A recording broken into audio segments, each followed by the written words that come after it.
Mesdames, Messieurs, bonsoir. Nous sommes sur RAL24 News. Bienvenue dans ce nouveau numéro de Cap sur l'Afrique.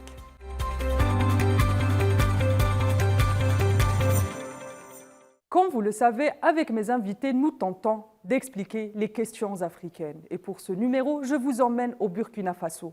Durant les 26 prochaines minutes, nous allons vous expliquer le Burkina Faso, ou plus précisément sa transition, mais aussi ses attentes, ses espoirs et ses enjeux. Pour en parler, j'aurai le plaisir d'être accompagné par Bayala Lianoué, expert des questions africaines, aux côtés de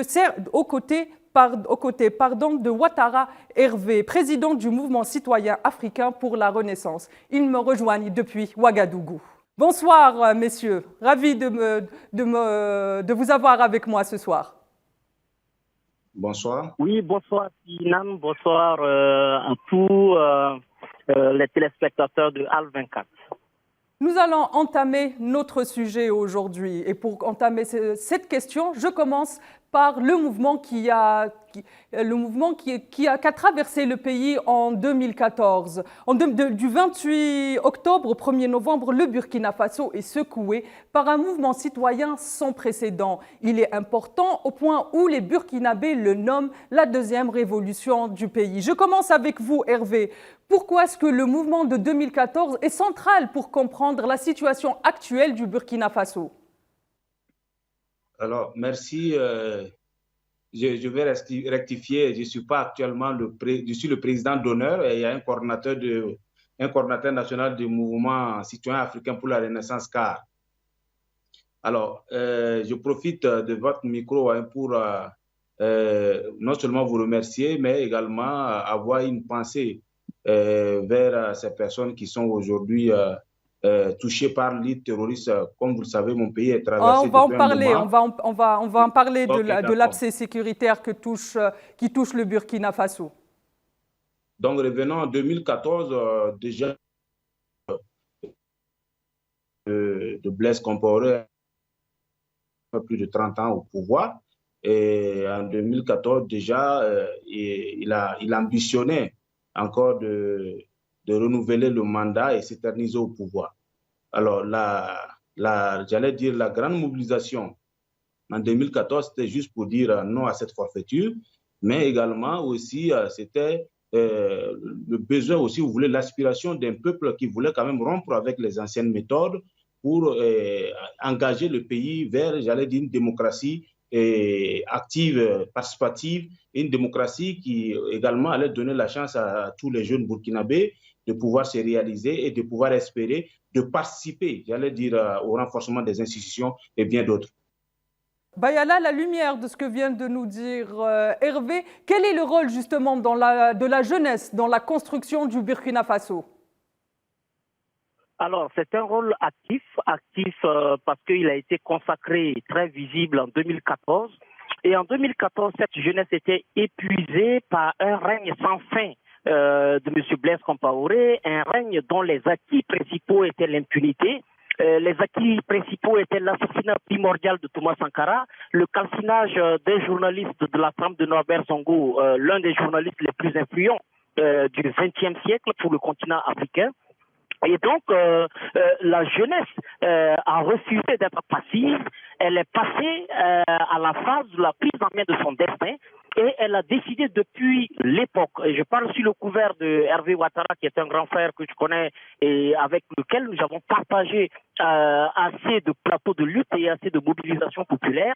Et depuis cette époque, la jeunesse burkinabé refuse d'être observatrice de son destin, un destin pris en otage par une classe politique qui devait être à la retraite depuis très longtemps. Je reviens vers Hervé pour parler justement du procès de Thomas Sankara qui se déroule en ce moment même. Quid sur ce procès, Hervé? Alors, disons que c'était une victoire pour la démocratie, c'était une victoire contre la forfaiture, et une victoire contre, j'allais dire, toute une mafia organisée quand même qui avait pris en otage le destin de tout un pays, de tout un continent. Alors, c'est vrai que l'assassinat de Thomas Sankara et le jugement qui a eu lieu a donné de l'espoir, non seulement au Burkina Faso, mais il faut dire aux pays africains de façon générale. Donc, c'est dans la dynamique que notre jeunesse est engagée pour se refaire une image, mais la société, elle aspire à vivre. Je reprends avec vous, Bayala. Est-ce que vous pouvez nous en dire plus en attendant qu'on récupère Hervé? Oui, il faut dire que ce procès, c'est le fruit que quand on sait persévérer, on finit par attraper des victoires d'étape. Et le procès de Thomas Sankara, c'était quelque chose d'historique et de nécessaire parce qu'il a fallu attendre 35 ans après son assassinat et après une procédure anti-justice sociale de prescription du dossier qui a été sauvée in extremis par des avocats patriotes pour que nous revoyions le procès de Thomas Sankara avoir lieu. Ce procès était nécessaire pour non seulement situer les responsabilités locales, c'est-à-dire des vallées de l'impérialisme international, prioritairement de l'impérialisme français, qui a planifié avec des ouvriers militaires au niveau national l'exécution de ce crime. Nous savons aujourd'hui qui sont les exécutants locaux, qui sont les criminels qui ont osé arracher à l'Afrique un symbole vivant de son espoir. Et maintenant, nous avons fini la phase nationale.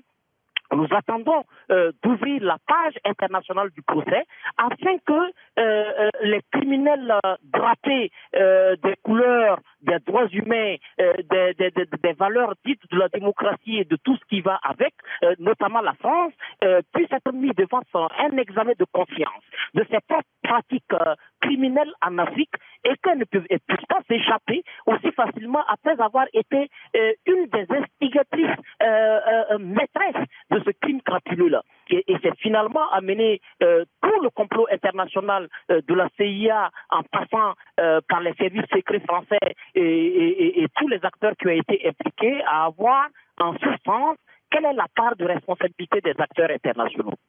Une dernière question pour cette première partie de l'émission. Quel bilan faites-vous aujourd'hui des événements de 2014 ? Alors, c'est à moi je pourrais dire... Ah, okay. Je vous poserai la même question.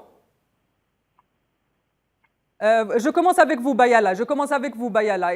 Et on enchaîne avec Hervé. Oui, je dirais que le bilan qu'on fait des événements de 2014, c'est que c'est quand même un bilan assez positif d'un point de vue de la participation de la jeunesse à la gestion du pays. Ça, c'est un acte fondamental. Mais maintenant, nous avons un bilan sous forme de résultats sur la qualité de la gouvernance qui attend encore, sur les questions judiciaires qui attendent encore, du fait que le personnel politique qui devait porter les nouveaux espoirs issus de 2014 sont issus du même parcours politique que le pouvoir sanguinaire et dictatorial de Blaise Compaoré de 27 ans. Ce sont des gens d'une même école et donc de fait, ils ne pouvaient pas avoir de résultats sur un certain nombre d'aspects, notamment les aspects sociaux, la qualité de la santé publique, l'accès à l'éducation de façon publique. Mais on enregistre que définitivement, à partir de 2014, il existe désormais un peuple et une jeunesse qui refusent l'imposture. Et je pense que après 2014, c'est un acte qui est posé en 2015 pour refuser que des putschistes de mauvaises aventures prennent le pouvoir. C'est une victoire de la jeunesse qui arrive à résister. Et ensuite, on a le règne de 6 ans de Roch-Marc Christian Kaboré qui finit par de vives protestations et la prise en main du pouvoir par les militaires. Ces militaires sont remis à la retraite anticipée. Parce que la transition, on va en revenir, Bayala, dans la deuxième partie. Et je pose la même question à Hervé. Quel bilan faites-vous du mouvement de 2014 ? Disons que 2014, il faut dire que c'est aujourd'hui, on peut avec le recul dire que c'est un espoir assassiné. Parce qu'en 2014, déjà, la grande majorité des Burkinabés aspiraient à un mieux-être, rompre avec les mauvaises habitudes, la mauvaise gouvernance, et puis renouer, j'allais dire, avec un État qui donnait la chance à tout le monde. Malheureusement, après la transition de 2014, et l'arrivée au pouvoir du président Roch-Marc Christian Kaboré, nous nous sommes rendus compte que ce pourquoi nous sommes sortis en 2014 a été simplement bafoué. Et pire, les mauvaises habitudes ont refait surface, la mauvaise gouvernance était au rendez-vous. et le copinage, le clientélisme également était au rendez-vous. Et finalement, nous avons compris que les aspirations profondes du peuple demeuraient toujours. La preuve, jusqu'à aujourd'hui, les gens continuent de se battre pour que le Burkina devienne ce qu'ils ont toujours souhaité. Et on peut, avec ce recul-là, dire que l'insurrection n'a pas porté ses fruits comme on le souhaitait, quand bien même il y a eu des bonnes volontés quand même qui se sont battues pour, et qu'aujourd'hui, il demeure toujours cette nécessité de volonté affichée de cette jeunesse d'arracher sa liberté et de marcher pour un Burkina plus viable, un Burkina qui renoue avec la bonne démocratie et soit au rendez-vous. Merci Hervé. Sur ces mots d'espoir, nous entamons directement la deuxième partie de notre émission. Et je reviens vers vous, Bayala. Vous avez commencé déjà à parler de la transition. Le 30 septembre 2022 est survenu un deuxième coup de force, le deuxième en 8 mois. Quels étaient les éléments qui ont conduit à un deuxième coup de force au Burkina Faso, Bayala? Alors, c'est le rêve du peuple burkinabé qui était en train d'être volé. Ce rêve d'aspirer à l'affirmation de la souveraineté de notre pays et celui que les questions de justice, de gouvernance puissent faciliter une large inclusivité du peuple burkinabé dans sa globalité. Pendant très longtemps, c'est un peuple qui a été oublié et le pouvoir de Damiba a rétabli l'impunité comme règle de gouvernance. Le mensonge d'État parce qu'on nous vendait une armée qui montait en puissance et qui reculait tous les jours. C'était suffisamment contradictoire. On nous vendait des chiffres de déplacés rétablis dans leur zone, alors que ce sont des déplacés sélectionnés par les terroristes eux-mêmes et qui invitaient les déplacés qu'ils souhaitaient à rejoindre leur zone. Et ce n'était pas une initiative d'État.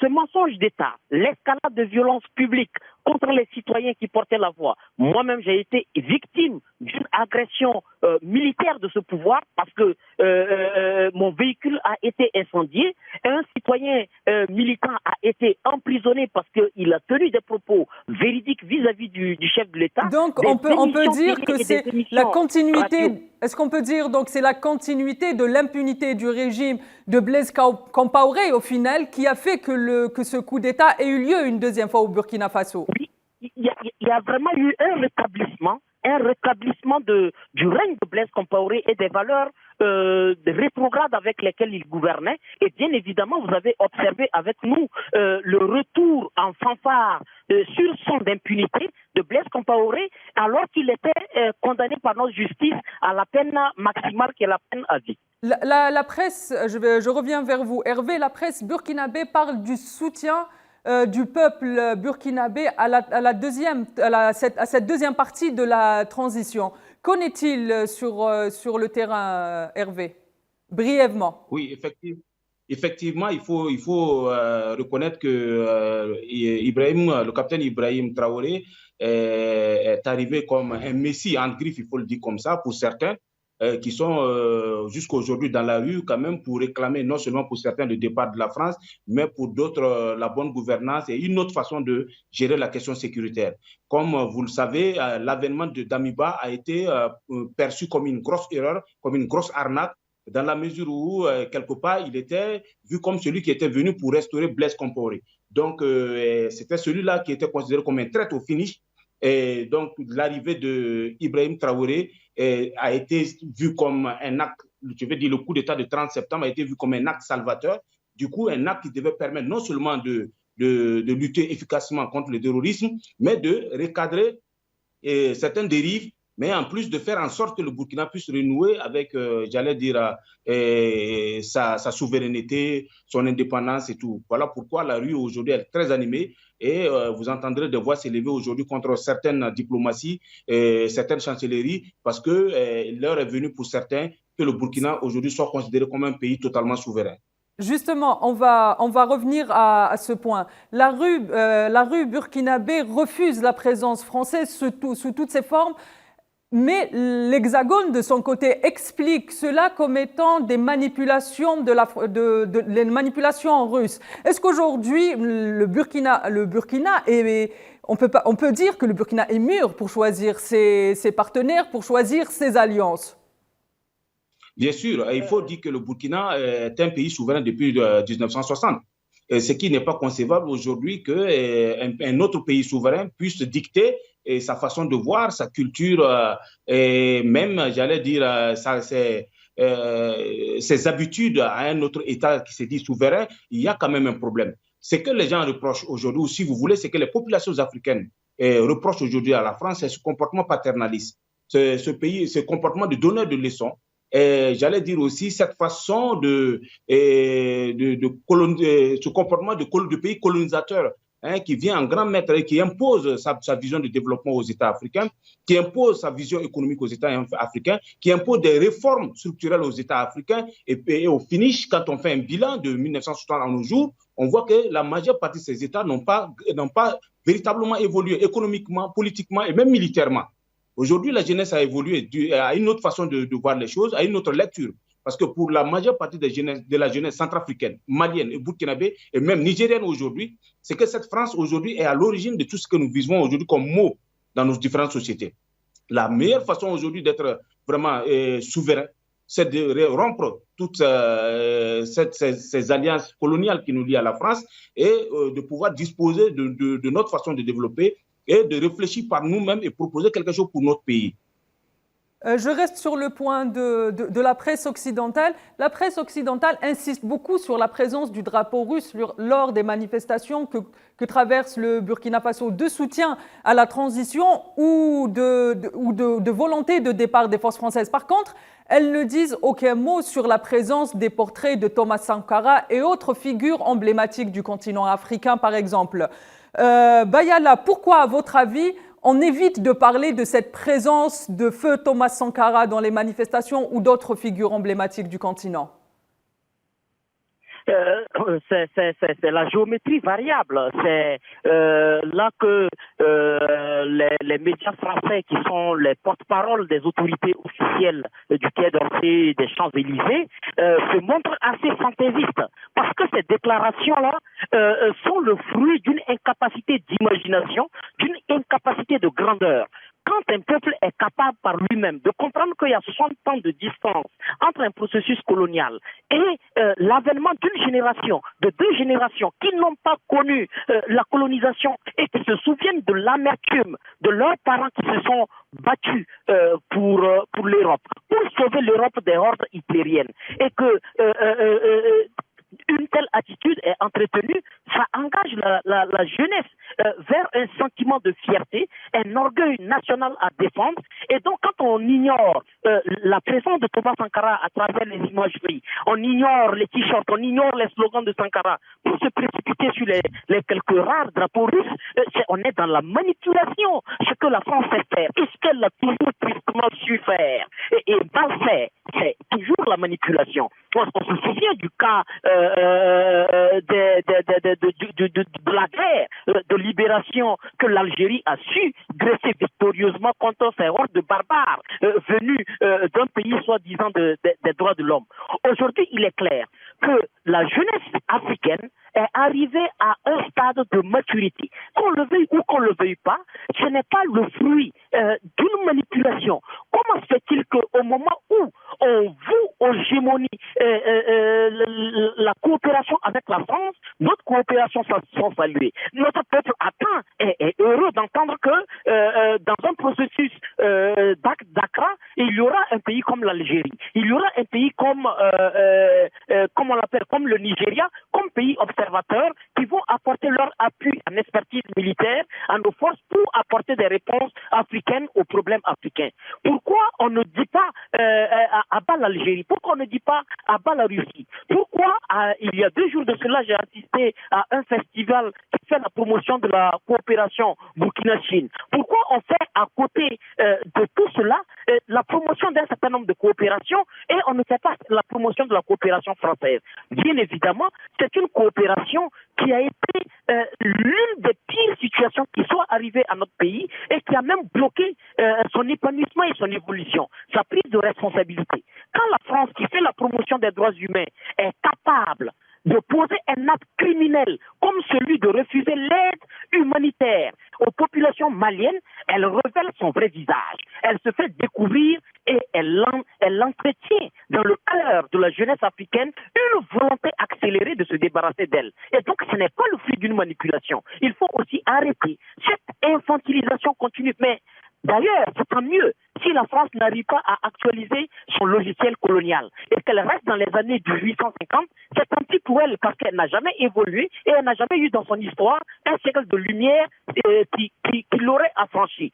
Donc, de notre point de vue, c'est une sélection, c'est une géométrie variable et cette géométrie variable, elle ne peut pas arrêter l'enthousiasme et la volonté définitive de notre peuple d'assumer sa souveraineté et d'être égal aux autres peuples du monde et de pouvoir créer des coopérations avec les pays africains. Nous attendons que l'Algérie, par exemple, s'investisse dans le contexte sécuritaire burkinabé. Nous allons même d'ailleurs travailler à cela. Il y a une ambassade de l'Algérie au Burkina Faso et dans les jours à venir, moi et mon organisation, il y a eu même à la lumière, l'ambassadeur algérien. Est-ce que vous m'entendez, Bayala?